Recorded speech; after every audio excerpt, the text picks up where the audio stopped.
السلام الله عليكم ورحمة الله تعالى وبركاته. فرصة ديال ملكة سروقتن سوي سمعنا داود هايتن وابن داود البيج كأون كلنا برت فيسبوك أي شاشة ميديا هذا بداود البيج كعدد كوسبتا لايجري سينا شرجري مقالك ما السند ويبعد دي لاهي رالو كنا قلنتها قد بيدون له تارك دكوبن مدحوينه عبد العزيز حسن محمد لفت جرين ويبقى كل هذا دقمد لو جنانه قبل كجذو sanadka markii hayti 1970 waliba usleeyaa hal haas isadex iyaab waliba soo barashadiisa dugsiga hoose ilaa dugsiga dhexe dugsiga sare akagaaday isla degmada loo ganaane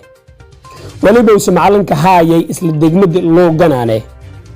magaalada muqdisho ee jaamacadda ka dhakadii Abdaasi Maxamed Lafti Gareen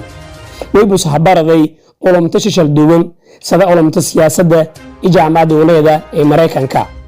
ishahadooyin kale isku saabsan maamulki imaareynta iyo dib-u-heshiisiinta xilal badan oo aqoonsiga dawladii markaasay dawladii hamaray dalku sanadkii markii hayti 2007 waybus haayay maamulku xigeenka ee furdada hamar waybus hubinka haayay baarlamaanka siyaadad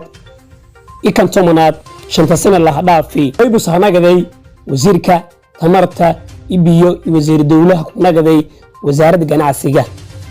wayba soo kala nagaday wasiir ku keenka kalluumaysiga iyo wasiir dawlaha warfaafinta isoo markaasay dawladku margaad u saanagaday sabab dawladda Sheekh Shariif wayba soo ku nagaday wasiirka xanaanada iyo hoola iyo wasiirka dekedo iyo dawlaha dawladii Abdullahi Yusuf wayba soo nagaday wasiirka dekedaha iyo wasiirka shaqada iyo shaqaalaha iyo wasiirka maaliyadda sanadkii markii hayti 2008 wayba xukuumadii ra'iisul wasaare Nuur Cadde waxa ku nagaday wasiirka shaqada iyo arrimaha bulshada sanadkii 2008